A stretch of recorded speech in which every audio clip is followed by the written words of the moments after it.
What happens when the player everyone wanted suddenly becomes unnecessary? When does saying no to a big-name veteran become the smartest decision a general manager can make?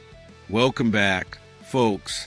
It's Tuesday, February 4th, 2026, and we got that good feeling of mission accomplished without having to break the bank.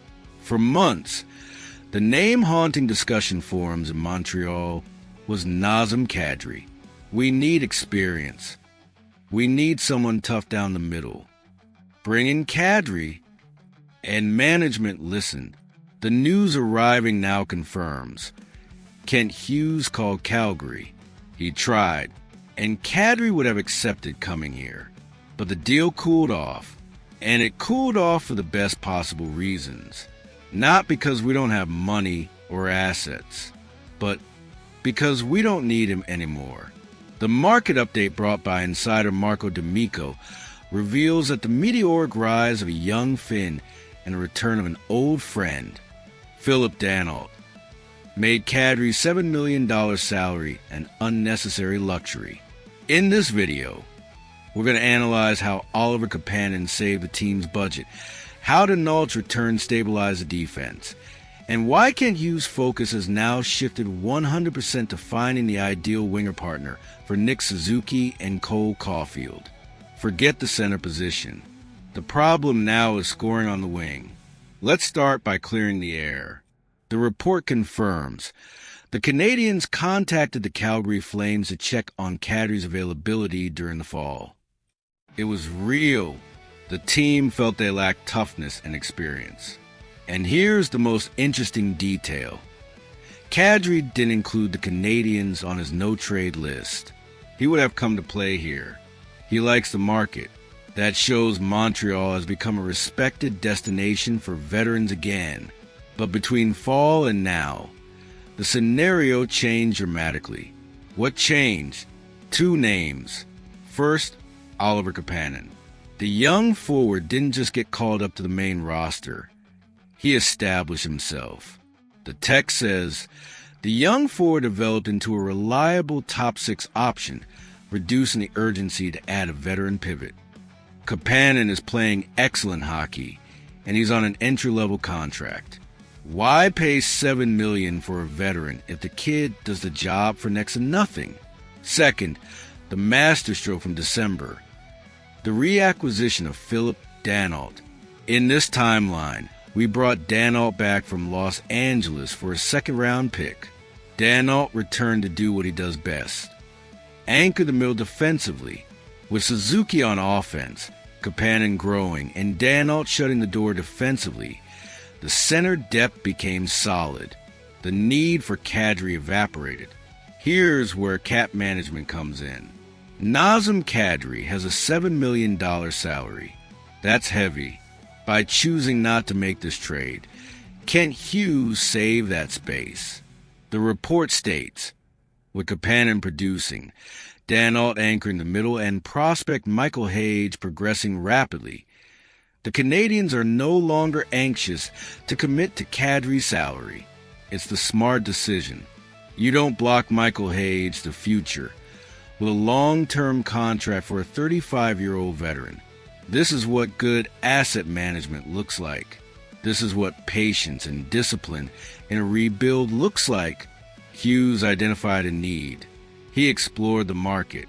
He found that internal development solved the problem more efficiently than an expensive external acquisition, and he pivoted. That's elite general management.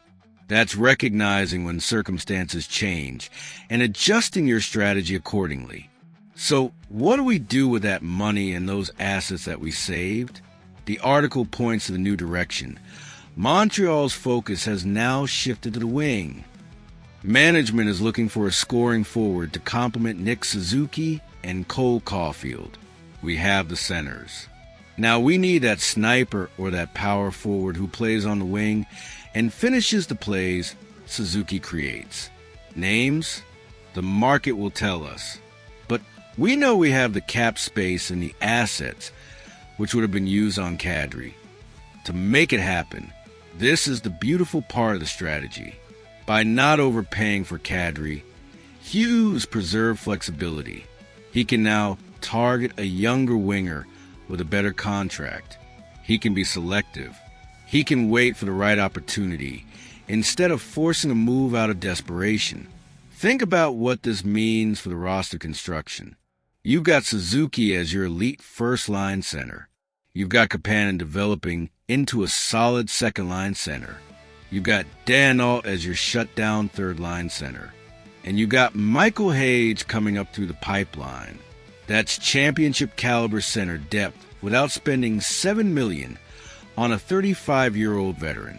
That's smart, sustainable roster building. Now imagine adding a legitimate top-six winger to that mix. Someone who can play alongside Suzuki and Caulfield. Someone who can finish the chances they create. Someone who adds size, skill, or scoring touch, whatever the specific need is. That's the piece that transforms Montreal from a playoff team into a legitimate contender. And Hughes has the resources to go get that player because he didn't waste them on Kadri. Here's the broader lesson.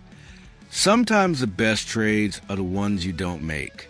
Sometimes saying no is harder than saying yes, especially when a fan base is clamoring for a big-name addition.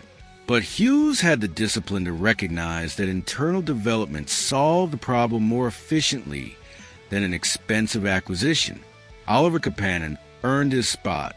Philip Danault returned and provided exactly what was needed. Michael Hage is progressing rapidly. The center position is no longer a weakness. Mission accomplished without spending $7 million. Let Kadri go to Minnesota or Carolina. They need him more than we do. We have youth, we have Danault back, and the pizza must be excellent. And we have flexibility to pursue the final piece of the offensive puzzle. Here's the bottom line. Habs fans, the no to Kadri is actually a yes to our development. It's a vote of confidence in Kapanen and Hage. It's recognition that the young players have stepped up and earned their roles. It's smart asset management that preserves flexibility for the next move. What do you think, folks? Was Ken Hughes right to pass on Nazem Kadri and trust the internal development of Oliver Kapanen? Is Philip Danault's return enough to solidify the center depth without adding another expensive veteran?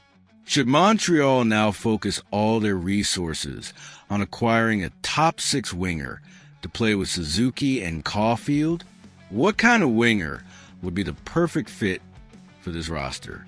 Drop your thoughts in the comments below and smash that like button, because Kent Hughes just showed the discipline and patience that separates good general managers from great ones. And we're going to be covering every move as the Canadiens continue building toward contention.